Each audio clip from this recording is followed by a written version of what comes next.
Nous allons maintenant aborder ce sujet. Guy nous a fait un cadeau en nous donnant le sujet soins, prévention, soins, réhabilitation, optimiser le parcours. On a vu hier que c'était tellement si simple déjà de parler de qualité et de pertinence. Quand on met les trois bout à bout, on va voir ce qu'on peut faire. Alors, d'abord, pour commencer, moi, j'aimerais comprendre ce qu'est le parcours, parce que je ne suis pas sûr de comprendre toujours. Il y en a une définition administrative, mais le parcours, c'est quoi concrètement? Alors, je vais demander à Sophie Beaupère de nous dire comment elle comprend le parcours et ce que ça veut dire en cancérologie tout particulièrement.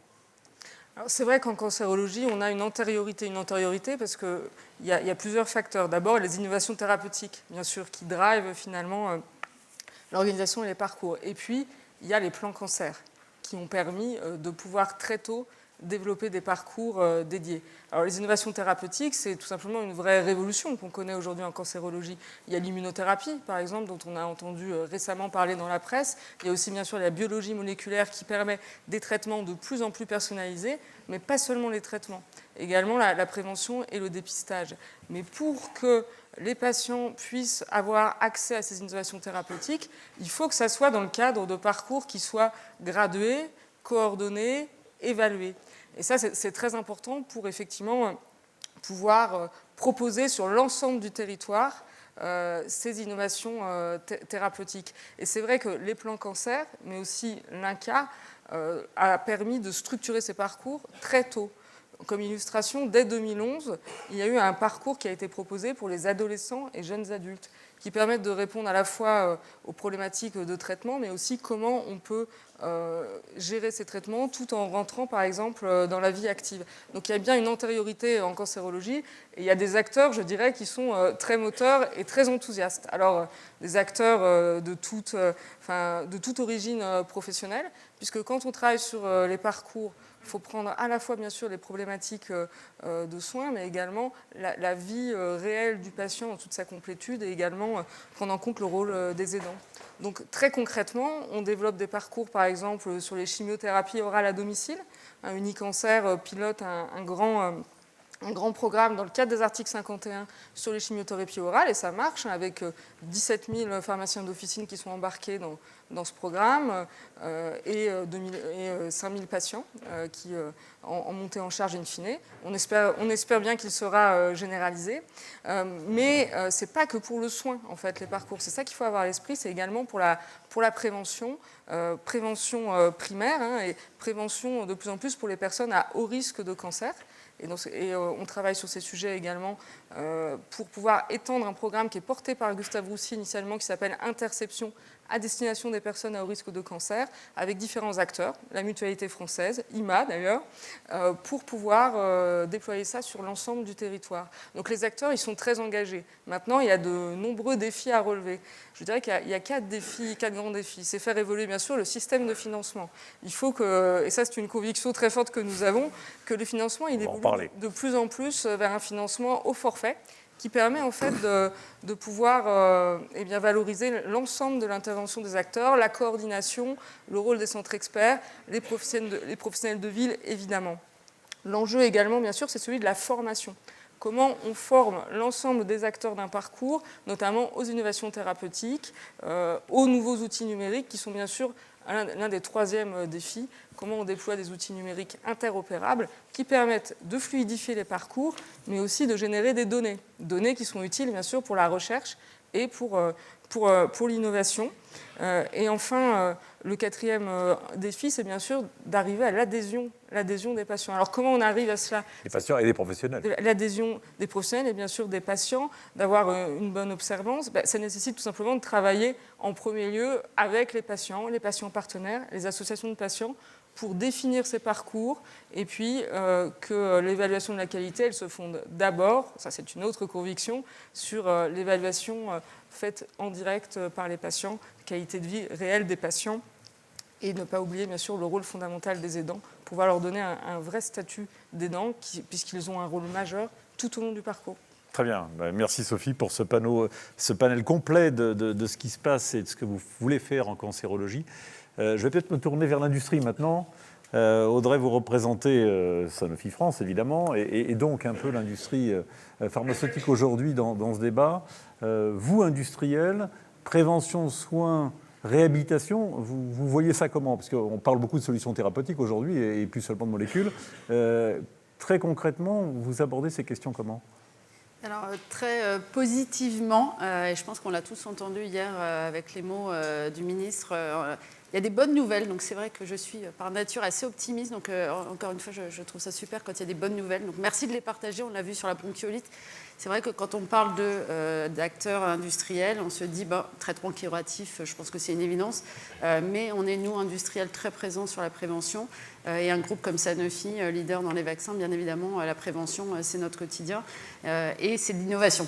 Ce n'est pas que des vaccins, on va dire, historiques et très présents, c'est de l'innovation. Donc la bronchiolite, j'y reviens pas, mais c'est aussi un impact sociétal court terme. C'est vrai qu'hier, on a entendu avec la vaccination HPV, qui est aussi, encore une fois, une vraie avancée. On verra des impacts plus tardifs, mais on a, dans les maladies infectieuses, des impacts positifs court terme pour le système et pour les familles. Donc là, on est très impliqués, encore une fois, sur la bronchiolite. Mais pas que. Et c'est vrai que quand on rentre dans l'hiver, j'aimerais prendre l'exemple de la grippe, où on a une vaccination, une couverture vaccinale en France encore autour, on va dire, chez les plus de 65 ans, très inférieure aux recommandations de l'OMS.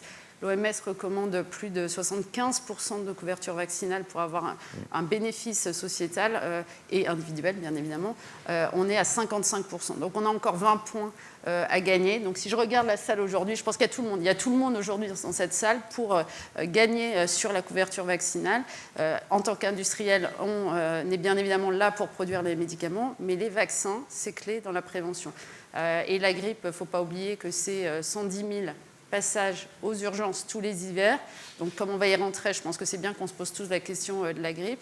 Ce n'est pas, encore une fois, un que pour les personnes de plus de 65 ans. C'est tout le monde. On peut tous agir pour ne pas saturer nos urgences.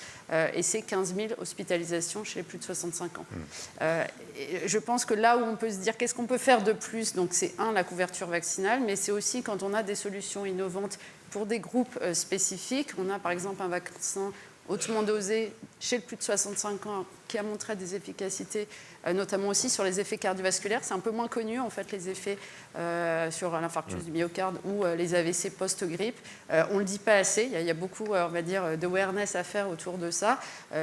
Et certains pays sont plus en avance pour aller sur des recommandations spécifiques chez des sous-groupes de patients. Donc ça, je pense que collectivement, c'est quelque chose qu'on doit savoir faire mieux. Quand on a des innovations thérapeutiques spécifiques, les amener chez le bon patient au bon moment. Je pense que là, on peut tous collectivement faire quelques efforts. Très bien, merci. Alors, il y a un message pour la CNAM, finalement. Le ministre en a parlé hier, la prévention est tout à fait prioritaire dans la politique publique. La CNAM fait déjà des choses en la matière. Sophie a soulevé la question du financement. On y reviendra évidemment au cours de cette table ronde. Marguerite, vous dites-nous ce que fait d'ores et déjà la CNAM, parce que c'est connu, mais Prado, Sophia, tout ça, on entend parler, mais dites-nous plus précisément ce que fait la CNAM aujourd'hui sur ces éléments de prévention et de parcours. Et puis on verra tout à l'heure comment favoriser la coordination des professionnels, l'organisation du parcours. Mais dans un premier temps, sur la prévention, j'aimerais vous entendre. Alors, je peux vous parler de prévention pendant des heures, et notamment sur ce que l'assurance maladie met en place au niveau des dépistages du cancer, etc. Sur la partie des parcours, pour que ce soit peut-être en lien avec ce qu'on va discuter ensuite, pour vous dire que quand les autorités sanitaires, les professionnels de santé, quand on met en place des parcours, notamment pour les patients qui sont atteints de maladies chroniques. En fait, mettre en place un parcours, c'est identifier des zones de rupture dans le parcours. Et en fait, très souvent, la solution, c'est des solutions qui sont d'ordre préventif. Par exemple, vous avez un premier enjeu qui est essentiel, c'est le dépistage et le diagnostic précoce. Quand vous regardez aujourd'hui sur les principales pathologies chroniques, nous, on a fait les études à l'assurance maladie dans les chargés produits que vous avez sans doute lu celui de cette année et celui de l'année dernière. On a montré deux choses. Premièrement, c'est que la Société française de cardiologie, le CNP de cardiologie, quand ils ont des hospitalisations aiguës pour décompensation cardiaque, dans 60% des cas, seulement les patients savent qu'ils ont une insuffisance cardiaque. Et cette année, ce qu'on a montré, c'est que les patients qui ont du diabète de type 2, qui sont diagnostiqués, leur prise en charge, dans 30% des cas, elle commence quand ils sont au stade 3 de la maladie. Dans le stade 3 de la maladie, vous savez qu'il y a 4 niveaux dans le diabète. Le niveau 3, c'est déjà un niveau super grave, c'est-à-dire que vous êtes déjà censé être sous insulinothérapie, c'est juste avant. Voilà. Et donc, tout ça pour dire qu'on a un premier enjeu qui est le dépistage et le diagnostic précoce. Et donc, notamment, il y a une campagne de l'assurance maladie, dont vous vous souvenez peut-être, qui va retourner avec votre cœur essaie de vous dire quelque chose, avec un mime qui a un ballon, voilà, en disant, voilà, essoufflement, fatigue excessive, œdème, votre cœur essaie de vous dire quelque chose. Et donc, en fait, on doit sensibiliser. Le but du jeu étant que, à la fois, les assurés et les professionnels de santé, ils aient les éléments pour faire du diagnostic et du repérage très précoce. Quand on entend le matin ça à la radio, c'est un peu stressant, mais c'est sans doute très efficace. En tout cas, c'est important de se dire que voilà, il y a des petites choses qui nous permettent, en tout cas, d'avoir des signaux d'alerte. Ce qui est important, c'est le principe des signaux d'alerte. Et ensuite, on dit d'ailleurs, vous allez voir votre médecin traitant, et c'est le médecin traitant qui dit oui, c'est une alerte qui est vérifiée, ou non, ce n'est pas une alerte vérifiée. La deuxième chose, c'est qu'une fois que le patient il est diagnostiqué, je reprends le patient en insuffisance cardiaque. Donc le patient il doit être stabilisé, sorti d'hospitalisation. Mais ensuite, les principales recommandations pour ce patient, c'est des recommandations qui sont relatives à ses habitudes de vie. Et donc, il y a 4 habitudes de vie. Il y a le fait de ne pas saler sa nourriture. Il y a le fait d'avoir de l'activité physique, le fait d'observer son traitement et le fait de se peser tous les jours. Et tout ce qu'on est en train de développer sur la télésurveillance, sur l'intelligence artificielle, c'est quoi ? C'est ça. C'est-à-dire que c'est le fait d'avoir, pour les patients qui sont atteints d'insuffisance cardiaque sévère, une balance connectée qui permet au système de santé d'avoir le plus précocement possible les alertes sur une hospitalisation ou une décompensation possible pour pouvoir intervenir le plus vite possible. Donc le principe du parcours, c'est la prévention. Et je termine juste sur une toute petite chose pour dire que je pense qu'on va beaucoup parler ici dans le cadre des parcours des patients qui sont âgés, polypathologiques, et c'est normal parce qu'en fait c'est par définition les patients qui sont les plus compliqués, pour lesquels il y a un besoin pluridisciplinaire en matière d'intervention et donc un besoin de coordination qui est important, etc. Il y a une population dont on parle moins, c'est les enfants. J'en dis juste un tout petit mot, parce qu'aujourd'hui, vous avez 15% des enfants qui naissent avec un trouble du développement, du neurodéveloppement, donc 1% trouble du spectre de l'autisme, 5% TDAH, vous avez les 10, et puis vous avez les troubles sensoriels, cognitifs, etc. Et en fait, on voit déjà ce qu'est un parcours, à quel point le parcours est complexe pour une personne âgée, polypathologique dans son parcours de soins.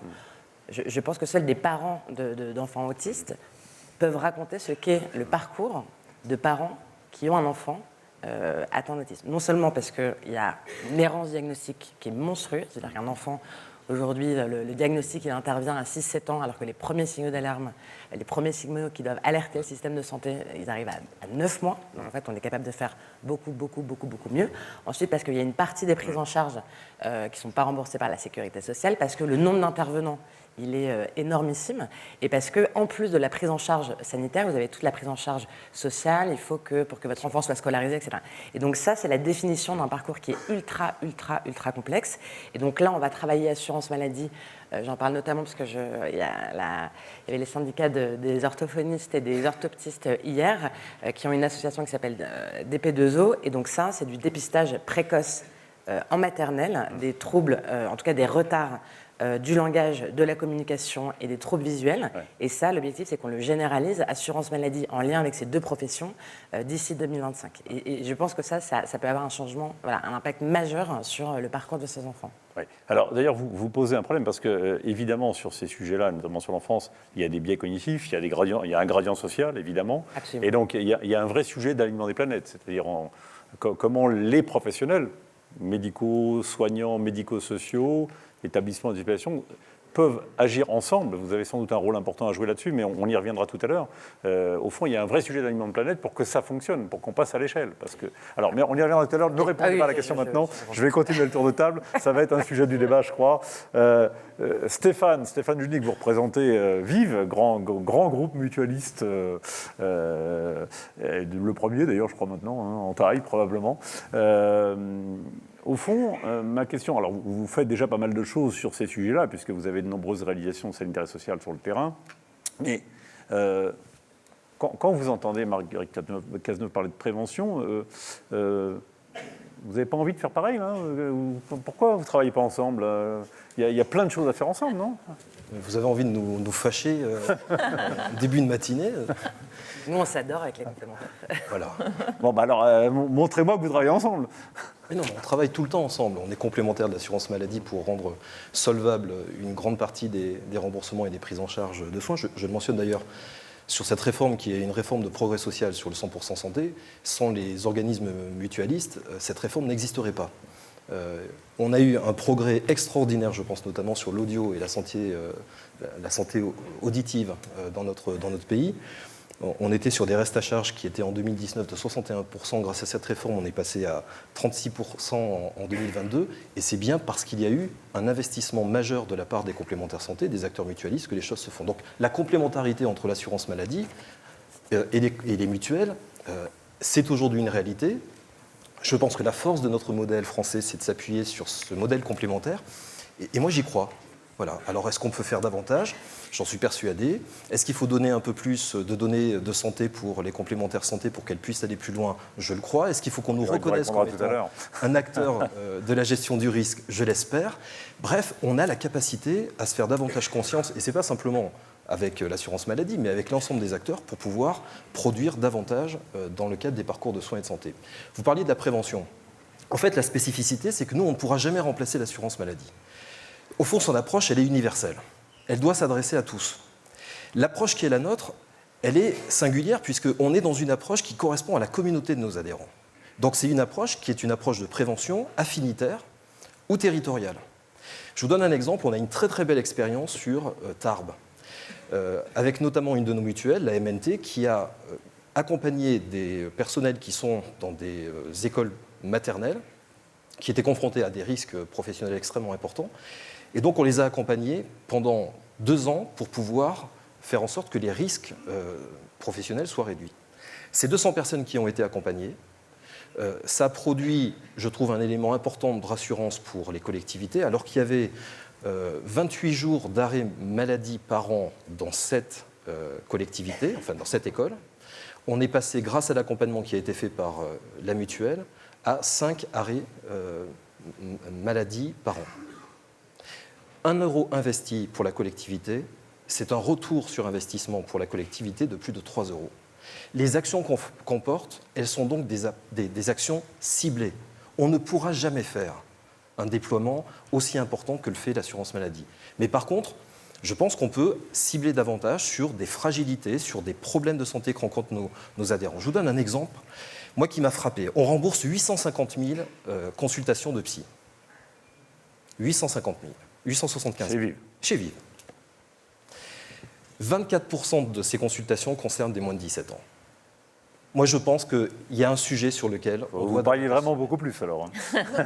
Probablement qu'il y a des choses complémentaires. Si le groupe Vive a proposé que 2% de nos cotisations soient demain ciblées sur la prévention, moi, je le mets sur la table. Et en plus de pouvoir faire de passer contrat avec l'État, parce que je pense que les programmes, les priorités qu'on doit choisir doivent correspondre aux objectifs de santé publique qui sont fixés dans la nation. Mais je vais plus loin avec Marguerite.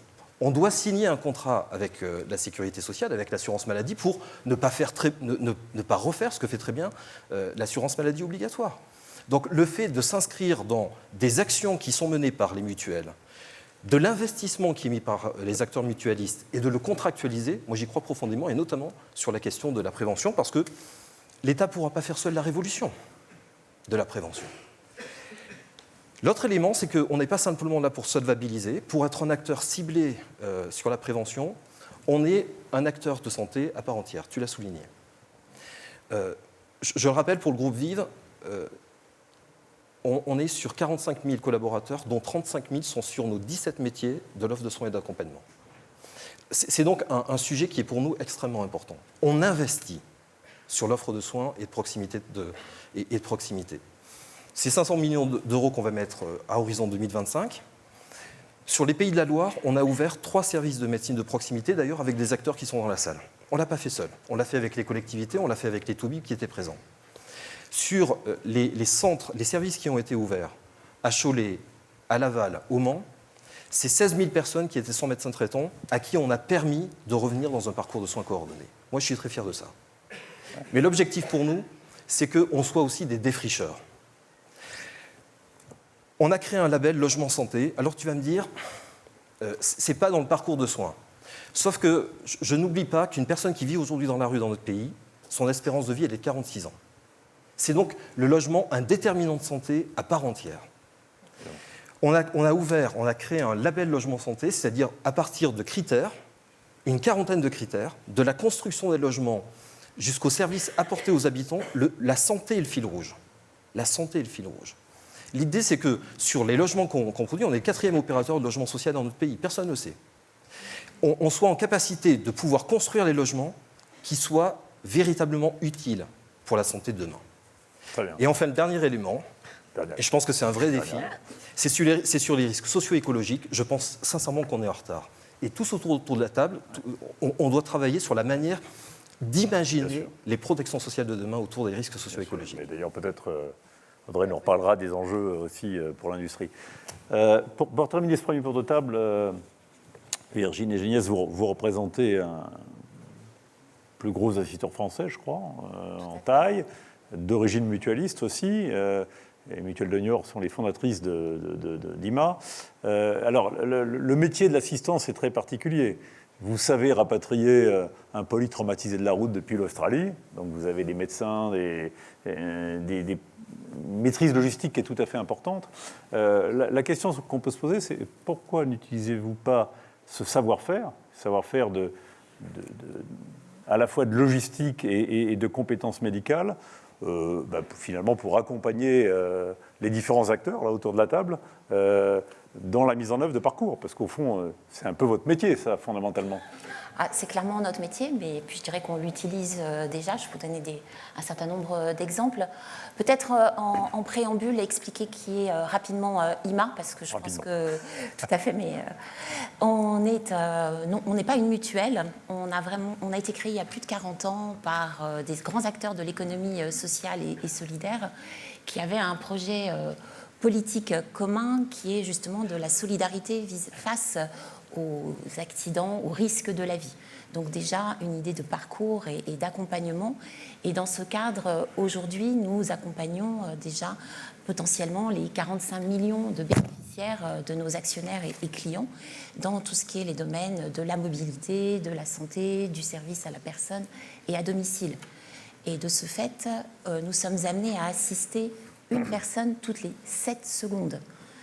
Pour ça, on s'appuie sur nos forces, un réseau de 55 000 prestataires avec une direction qui gère ces prestataires, qui leur met en place un cahier des charges avec des obligations de qualité. Hier, on parlait d'évaluation. On fait de l'évaluation de cette qualité pour s'assurer que ça fonctionne bien et pour adapter si besoin est, avec aussi des collaborateurs qui ont une mission, et ça je crois que c'est vraiment important dans le cadre d'un parcours de soins. Nos collaborateurs ils sont là pour écouter, rassurer, orienter les personnes, et ça dans un parcours, ça fait partie d'un maillon qui, à mon avis, est un maillon manquant et sur lequel nous pourrions avoir un vrai rôle. On a également mis en place des outils, parce que pour faire tout ça à la dimension de la France, ça nécessite de s'appuyer sur des outils. Et on a également mis en œuvre au sein de notre groupe une plateforme interdisciplinaire, médico-sociale, et qui est composée de médecins, d'infirmiers, d'ergothérapeutes, de travailleurs sociaux, donc dans tout ce qui est les domaines où aujourd'hui il y a des grands besoins, que sont l'accompagnement du grand âge, la prévention, les maladies chroniques. On travaille également avec certains de nos clients sur tout ce qui est pré- et post-hospitalisation, donc ce qui permet d'accompagner le patient à des moments cruciaux dans lesquels il est souvent seul. Et on voit bien qu'il y a plein de choses qui sont mises en œuvre dans notre pays, mais qu'à un moment, le patient, il est tout seul. Donc ça, nous sommes un opérateur, un assembleur de solutions au bénéfice des patients Et on a pour ça déjà des exemples. On a pu, dans le cadre de la crise de la Covid, épauler la CNAM, la DGS, on a fourni des respirateurs. Et aujourd'hui encore, on travaille dans tout ce qui est l'ICOL 112, on travaille sur tout ce qui est les rapatriements sanitaires, les évacuations sanitaires pour tout ce qui est la cellule de crise de la DGS. On a répondu à un appel d'offres du NIACHA, donc on s'adapte aux besoins. Aujourd'hui, comme le disait Sophie, on est en train de travailler sur l'article 51 interception, et on est, je dirais, par rapport à tout ce que j'ai pu entendre aujourd'hui, il y a un maillon qui manque d'assembleurs de solutions, de facilitateurs, et je pense que nous, avec nos compétences, avec tout ce qu'on a pu développer, notre ADN aussi de solidarité et d'accompagnement, on peut être la ressource agile et qui répond justement à ces besoins. Très bien, alors merci. On va parler de tout ça, puisque moi j'ai identifié dans vos différents propos quelques grands sujets. D'abord, il y a la question de l'utilisation, enfin l'optimisation des traitements, et je réinterrogerai Audrey là-dessus. Sophie a posé la question du financement, on y reviendra, puisque dans le PLFSS, il y a des choses sur les articles 51, donc ça va être un bon sujet, je crois. On a entendu hier des réactions de la salle sur, des représentants des médecins sur ces questions-là. La question du forfait soulève des questions sur la manière dont fonctionne notre système de soins et dont il est financé. Il y a des questions d'organisation qui, je crois, aussi soulèvent des questions de conduite du changement, de décloisonnement, et là aussi, moi, j'aimerais vous entendre sur ces points-là. Et puis, il y a un sujet de système d'information, puisque pour que le parcours fonctionne, il faut que l'information soit totalement fluide. L'est-elle aujourd'hui? Je redemanderai à la CNAM tout à l'heure si c'est vraiment le cas et ce qu'il faut faire pour qu'elle le soit. Et puis, il y a évidemment la question du financement. Mais je vais commencer peut-être par la partie la plus... J'allais la qualifier technique, mais elle ne l'est pas, qui est celle de l'optimisation des traitements, avec votre vision industrielle. Pour vous, ça veut dire quoi dans le parcours optimiser ce traitement et le rendre plus efficace? Audrey? Alors, en tant qu'industriel, et je pense notamment, si je regarde Sanofi en France, on a en fait une jambe industrielle et une jambe d'innovation. Et ça ne peut pas être l'un sans l'autre. Donc finalement, quand on pense, nous, en termes de parcours, c'est du début à la fin. Donc, pour faire simple, c'est de la R&D à la production. Et ça, on a la même philosophie et la même façon de travailler à chaque maillon, nous, industriels, de comment on peut contribuer. Si je prends l'exemple, par exemple, de l'ARN messager, et je pense que ça parle à tout le monde avec la crise Covid, de se dire c'est super si on a l'innovation, on va dire, dans les laboratoires, mais si on n'arrive pas à le produire rapidement, de façon plus agile et aussi décarbonée, parce que c'est quand même un sujet aussi, on va avoir un problème. Donc typiquement, on investit plus d'1 milliard sur la région lyonnaise pour avoir notre R&D et aussi un outil industriel. Donc c'est une usine qu'on appelle l'EVF. Il y aura 2 usines comme ça dans le monde, où on aura une usine modulaire, beaucoup plus agile, donc pour pouvoir répondre à des pandémies de demain, et avec les plus hautes normes écologiques, environnementales. Donc ça, c'est par exemple, nous, en tant qu'industriels, il faut qu'on puisse anticiper les pandémies de demain pour faire de la prévention différemment. Et ça, ce n'est pas quelque chose qui se fait en 3 mois. Donc ce qu'on a décidé, on va dire, il y a quelques années, ça sortira, on va espérer, en 2025. Donc c'est anticiper et investir massivement sur l'outil industriel. Et si je refais tous les maillons, hier on a parlé de formation, donc j'y reviens pas, mais en tant qu'industriel, on a aussi des expertises dans des aires thérapeutiques, donc c'est comment on travaille tous ensemble pour aussi la formation des professionnels de santé, mais aussi des programmes de campagne, de awareness pour aider on a parlé des campagnes de grippe, mais aussi les campagnes pour la méningite. Il y a une histoire d'équité, parce qu'il faut que tout le monde ait accès à l'information, donc on essaie aussi d'accélérer en fait cette information auprès de tout le monde pour que ce ne soit pas toujours les mêmes qui aient l'information, mais aussi ceux qui en ont le plus besoin. Donc on peut être sur des campagnes d'innovation, mais aussi un industriel, c'est une force de frappe. Quand on est dans les grands groupes, on est bien conscient qu'on a accès aussi à des moyens qui peuvent être financiers, mais aussi un écosystème. Et je vais citer un exemple, puisqu'on a parlé de comment on peut diminuer l'errance finalement diagnostic et du coup aller plus vite au traitement. On a une structure qui s'appelle Future for Care, on a plusieurs partenaires et donc ça nous permet finalement d'aider, d'accélérer des startups en santé. Et on a notamment, là on va lancer ces jours-ci un programme de dépistage qui s'appelle Accéleraire, pardon. Et du coup, ce programme, en fait, il y a une plateforme pour les médecins généralistes. On sait bien que les maladies rares, c'est peu connu, c'est peu de patients. Et c'est là où on a un vrai problème d'accès à l'information. C'est des maladies qui ont des symptômes qui sont assez spécifiques. Donc, en fait, les médecins généralistes pourront, à l'aide de cette plateforme, via un questionnaire, finalement pouvoir arriver plus vite à non seulement diagnostic, via aussi des recommandations de tests, mais surtout avoir accès à des centres de référence. Donc plus vite, ces patients pourront, et souvent des enfants, pourront être, finalement avoir accès à ces centres de référence. Donc ça, c'est un outil, par exemple, au niveau de technologie qu'on se doit, nous, en tant qu'industriels, d'accélérer et de mettre à la disposition du plus grand nombre très vite. Donc voilà, c'est des exemples, il y en a plein d'autres, mais en tout cas, c'est important qu'on puisse être sur tous ces maillons de la chaîne. On a parlé finalement de barrières, donc il faut lever ces barrières le plus vite possible. Alors, on va aborder maintenant la question mixte d'ailleurs de l'organisation du financement. Ça va ensemble. On ne va pas faire la négociation conventionnelle maintenant, hein. Mais quand même, l'article 51 dans le PLF. Moi, je suis là pour poser des questions. L'article 51 dans le PLFSS, on a entendu des réactions hier. Expliquez-nous ce que vous voulez faire avec ça et au fond, comment on va sur certaines pathologies chroniques dans un souci d'optimisation du parcours sur de la forfaitisation et comment ça, c'est compatible avec une autre partie de la médecine qui, au fond, est à l'acte et probablement doit le rester. Comment vous abordez ces questions-là ? Bon, je pense qu'il faut qu'on... Alors déjà, c'est le législateur qui va se prononcer sur l'article 51, les modalités de sa généralisation. Concrètement, l'article 51, c'est quoi ? C'est le fait que il y a plein d'initiatives partout sur les territoires qui n'ont pas attendu qu'il y ait des grands chefs à plumes dans les ministères, l'assurance maladie, etc., qui inventent des trucs et qui, en fait, concrètement, ont mis en place des solutions qui fonctionnent sur leur territoire, qui étaient financées avec le FIR des ARS, donc de l'argent local. Et le problème, c'est qu'au moment où il fallait passer à l'échelle ces expérimentations, parce qu'on se disait, mais en fait, ce truc-là, c'est génial, ça fonctionne hyper bien. En fait, le passage à l'échelle, il devient compliqué parce que quand vous passez à l'échelle, il faut de la tuyauterie, des systèmes d'information, etc. Et donc, on avait un sujet de passage à l'échelle. Donc, l'article 51, c'est d'abord ça, c'est de dire, en fait, vous avez votre projet, il est super. Comme il ne rentre pas exactement dans les cases, on va vous donner un financement global. Et donc, ça vous permet de démarrer très vite sans avoir à vous poser la question de comment je vais financer. Donc, c'est d'abord ça, l'article 41. C'est d'abord de la simplicité de financement autour d'un forfait global. Et là, la généralisation et l'enjeu pour l'assurance maladie, c'est de dire finalement les articles 51 qui auront été correctement évalués.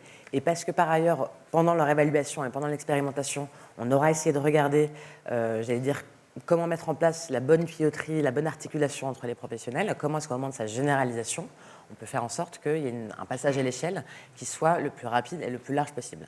Donc l'article 51, c'est ça. Et donc on va effectivement, dans le cadre de l'article 51, mettre en place un certain nombre de forfaits avec des tuyaux de financement un peu nouveaux. Mais ce qu'on essaie, nous, de faire passer comme message, c'est que on voit bien dans le système de santé, pour aller vite, il faut quand même utiliser des trucs qui existent. Donc on peut recréer des nouveaux circuits, des nouveaux... Voilà. Et donc on a quand même aujourd'hui... l'assurance maladie, c'est une grosse machine qui paie quand même très vite les professionnels de santé. Donc on a un certain nombre de tuyaux qui marchent. Donc là, l'objectif, c'est d'utiliser déjà les tuyaux qui fonctionnent. On va en réinventer 2-3, on va faire des...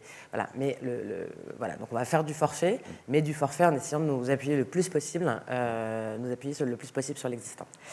Après, je me permets, c'est vrai qu'il y a les parcours, donc on parle beaucoup de parcours, de qualité, mais souvent dans des acceptions un peu théoriques, donc on construit des cathédrales, mais je dis nous, je veux dire assurance maladie, au premier chef, quand on dit voilà le super parcours du patient, voilà comment ça doit se passer dans un monde rêvé. La vraie vie des problèmes de parcours sur le territoire, c'est le médecin traitant, il a un patient qui n'est pas bien, il essaie d'appeler le cardiologue, il n'arrive pas à trouver le cardiologue, il passe 1 semaine, 2 semaines à essayer de trouver un rendez-vous, il n'y arrive pas, le patient il finit aux urgences alors qu'il... Et donc, c'est-à-dire qu'au-delà du grand parcours super top avec des outils de coordination, on a un sujet qui est un sujet de disponibilité des professionnels de santé. Et donc la coordination aujourd'hui, elle se passe beaucoup au 06, c'est la coordination du 06, donc vous êtes médecin traitant, vous avez le numéro de téléphone, heureusement d'un copain qui peut vous prendre votre patient, etc. Mais ça fonctionne un peu comme ça. Et donc c'est là où cette modalité de coordination, qui est quand même le 90% de la coordination entre professionnels de santé, elle a un côté très chronophage pour les professionnels de santé, très stressant, parce que moi j'ai rencontré des médecins traitants en Seine-Saint-Denis qui me disaient, et nous en fait c'est hyper stressant parce qu'on a des patients, on sait que ce qu'ils ont c'est très grave, et en fait on n'arrive pas à joindre les services hospitaliers pour pouvoir les faire hospitaliser. Donc c'est du stress pour le professionnel de santé, c'est évidemment des pertes de chance pour le patient, et puis par ailleurs évidemment, plus vous êtes éloigné du système de soins, moins vous bénéficiez de entre guillemets, des bons contacts pour aller vers les bonnes personnes. Et donc là, il y a quand même un truc qui est assez, je veux dire, le niveau un peu zéro de la coordination, ça s'appelle quand même le numérique en santé. Et sur le numérique en santé, on peut se flageller sur plein de trucs, mais sur le numérique en santé, la France, elle a fait un pas considérable ces dernières années. On est encore en train de monter en charge, mais ce qu'on a fait là, c'est qu'on on est en train de rendre et on va rendre tous les logiciels métiers des professionnels de santé interopérables, avec au milieu mon espace c'est pour santé. quand, ça? Dites-nous. C'est en cours, là, le Ségur il est en cours de déploiement. Donc vous avez sur la médecine de ville, les établissements de santé, la biologie, la pharmacie et l'imagerie. Donc là, c'est la première vague est terminée. On va lancer toutes les autres professions. Il y a la deuxième vague. Donc il y a des problèmes. Je ne dis pas que tout est parfait, mais je veux dire à terme, c'est-à-dire d'ici 1 an, 2 ans, on aura un système de santé dont les logiciels sont tous interopérables, avec au milieu quand même mon espace santé qui est le dossier numérique du patient, avec une sous-brique qui est le DMP, c'est-à-dire l'espace de stockage des données du patient, avec la possibilité pour les professionnels d'aller consulter le dossier de leur patient. Et donc on voit bien, je veux dire, c'est Il faut qu'il soit complet. Alors, comment fait-on pour qu'il soit complet? Il va être complet.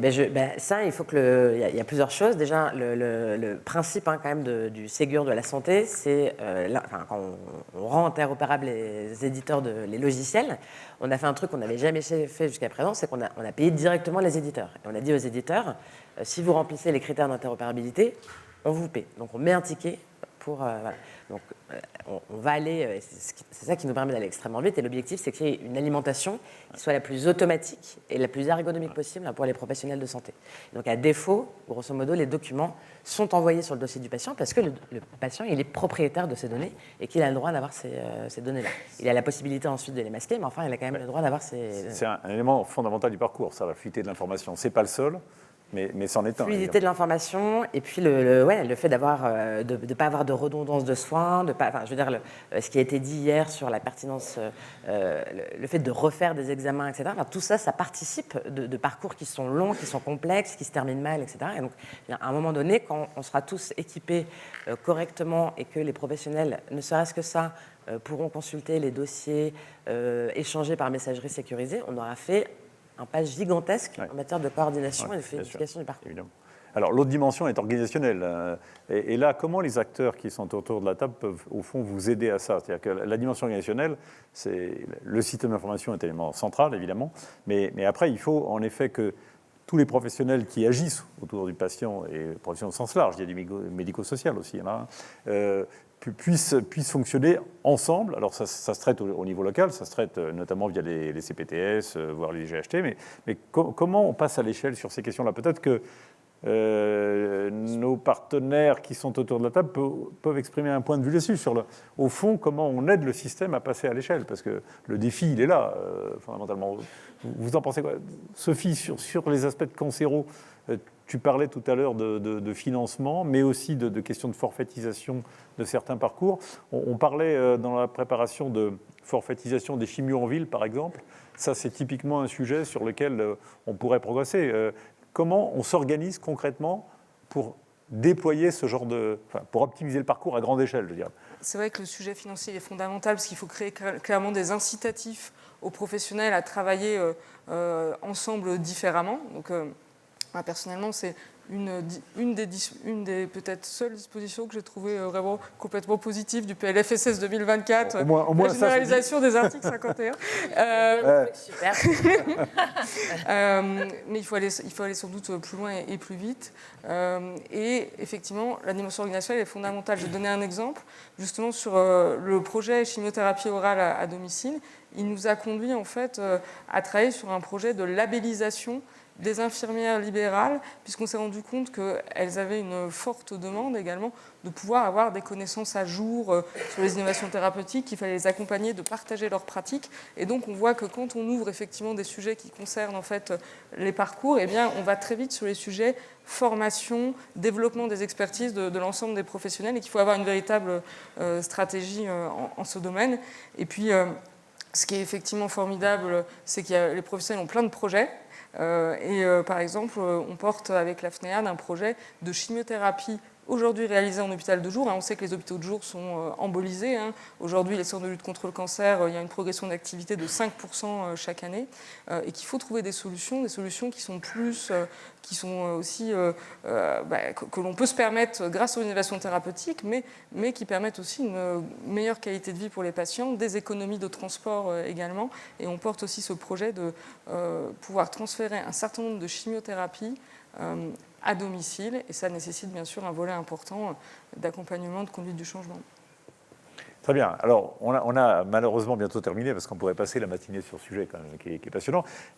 J'aimerais, pour terminer, que vous fassiez un tour de table sur au fond, la question, optimiser le parcours, tout le monde a envie, prévention, soins, réhabilitation, évidemment qu'il faut optimiser le parcours. La question, c'est, j'ai envie de vous poser à chacun, à chacune et à chacun, c'est quel est pour vous le principal obstacle à vaincre aujourd'hui pour passer à l'échelle? Bon, on ne va pas commencer par vous, parce que je suis sûr que vous avez une très bonne idée là-dessus. Audrey, vous pensez, quel est cet obstacle pour vous, industriel? Finalement, c'est comment on travaille avec les acteurs, parce que ce qu'on fait chez nous, j'ai envie de dire, c'est à nous de le faire, et personne d'autre est responsable d'innover au niveau de la R&D, ou je le disais sur l'outil industriel. En revanche, c'est comment on se met d'accord après sur c'est quoi la valeur de cette innovation en termes de prévention. On ne peut pas le faire tout seul. Donc comment on reconnaît, et là je le dis aussi au juste prix, et dans le bon timing, parce que quand on parle d'épidémie, c'est maintenant, et si je pense, j'ai la méningite par exemple en tête, si les sérogroupes vont varier, vont plus être les mêmes, et qu'on met le même timing, en fait, et comment on gagne en agilité tous ensemble à travailler, que le temps industriel ou le temps de la R&D n'est pas toujours le temps de nos négociations ou nos discussions avec les administrations. Donc voilà, mais je pense qu'on peut y arriver. C'était dit de manière très politiquement correcte, mais il faut que ça aille plus vite, quoi. Oui, voilà. Ça ne peut pas ralentir. Pour les patients, il ne faut pas que ça ralentisse. Stéphane, en un mot, et il ne nous reste plus beaucoup de temps. Je suis d'accord avec Audrey. Bravo. Alors, un deuxième mot. Mais ce que souligne Audrey, je trouve que c'est essentiel. En fait, notre pays est en train de crever d'un truc, c'est la culture de la loi. Revenons à la culture du contrat. Tous autour de cette table, on est en capacité de prendre des engagements. Ça tombe bien, on a fait le travail pour être à des tailles qui soient significatives d'un point de vue industriel, d'un point de vue d'acteurs. Les complémentaires ont fait leur travail à travers la structuration de groupes qui sont des groupes maintenant significatifs, qui peuvent apporter une contribution qui soit une contribution extrêmement utile pour accompagner les transformations. Donc moi, je rejoins totalement ce que souligne Audrey. Et les normes européennes. Et les normes européennes. Ouais. Mais bon, puisque j'ai qu'une minute. Et l'autre élément, c'est que je pense qu'on doit vraiment voir loin. Voilà. On n'a toujours pas apporté des réponses qui soient des réponses structurantes face aux défis du grand âge. On a toujours... Je ne pense pas aborder la question des risques socio-écologiques. Je reviens là-dessus, moi c'est un truc qui m'obsède depuis maintenant 5 ans. Je pense qu'on n'est pas préparé à ça. Et puis l'autre élément, c'est un petit coup de cœur. Je souhaite qu'on prenne soin de nos établissements, de nos personnels, qui sont dans des structures non lucratives notamment, qui font le même travail que dans le public, et j'aimerais que le financement soit un financement qui soit égal. Très bien. Bon, il y a un plaidoyer pronomo, mais ça ne relève pas du PLFSS. C'est par respect pour nos familles et c'est par respect pour nos professionnels qui se démènent tout autant. Voilà. Très bien.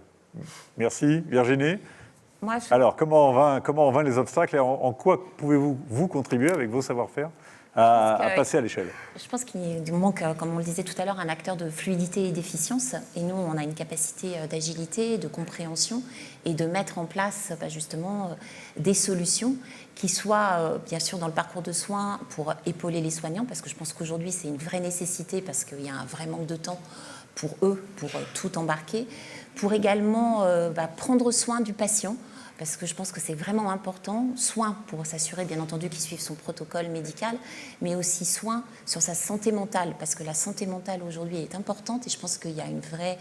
Le patient souvent se retrouve seul, comme le médecin qui a du mal à trouver des rendez-vous. Donc nous, on peut être là pour aider, accompagner, s'adapter aux besoins et être aussi une source d'efficience. On parle de problématiques de financement. Si on évite les redondances de consultation, des errances médicales, des gens qui abandonnent aussi des parcours. Donc je pense que c'est un vrai plus qu'on peut apporter tous et tous ensemble. Sophie, un mot, mais tu as déjà dit beaucoup de choses sur ce sujet, mais un mot pour que Marguerite ait le temps de faire la synthèse, si j'ose dire, et de donner son point de vue. Pardon, excuse-moi. La priorité pour moi, c'est de développer un modèle de patients partenaires. Parce qu'il faut que les patients, on puisse faire en sorte qu'ils soient présents tout au long du parcours, de la définition à l'évaluation. Et aujourd'hui, il y a une inéquité, en fait, que l'on soit dans un centre de référence ou pas, pour avoir des patients partenaires qui aident les professionnels à définir les parcours, à définir les critères d'évaluation. C'est vraiment une priorité. Et sinon, c'est arriver à généraliser des parcours qui sont différenciants. Par exemple, la prévention pour les personnes à haut risque de cancer, c'est différenciant aussi au niveau international. Et je pense qu'on peut aller vite et pouvoir prévenir après des cas graves et donc être vraiment plus pertinent. Alors, j'ai dit, Marguerite, faire la synthèse parce que finalement, en tant que financeur universel, vous avez quelque part une mission et d'ailleurs vous l'assumez complètement, d'intégration de tout ça et de donner la ligne. Alors, vous, votre sujet pour accélérer le passage à l'échelle, c'est quoi? En fait, on a beaucoup parlé de R&D, de numérique, de tech, etc. Donc, on voit bien que cet aspect technologique, innovation, il est clé. Mais je vais reprendre à mon compte ce que Margot Bayard de MG France m'a dit hier soir. Et je pense qu'elle a vraiment raison, parce que je pense qu'à la fin, c'est ça. C'est-à-dire que le problème de la rupture du parcours du patient, c'est le problème humain. Et donc, en fait, ce qu'on doit remettre quelque part, c'est du contact humain. Ça paraît hyper trivial de dire ça, mais en fait, un patient qui est en errance diagnostique, qui est en errance de traitement, c'est un patient en fait, qui n'a personne à qui parler. Et donc, le fait d'arriver par des petites choses, en permettant aux médecins de collaborer avec des infirmiers, des assistants médicaux, le fait que le pharmacien prenne aussi le temps avec son patient, parce qu'on a une bonne couverture géographique des officines, d'avoir ce contact humain avec le patient, de lui expliquer sa maladie, etc. Et donc, je pense que nous, assurance maladie, mais autorité de santé, régulateur, etc., on a tout technoisé, technocratisé, voilà. Il faut qu'on remette un peu de contact humain. Et je pense qu'un patient qui ne se sent pas tout seul, qui, à un moment donné, a quelqu'un à qui il peut parler, je pense que c'est un patient dont le parcours change radicalement, sans avoir besoin de mettre des trucs hyper compliqués en place. Voilà. Très bien, c'était le mot de la fin. Merci à tous les 5.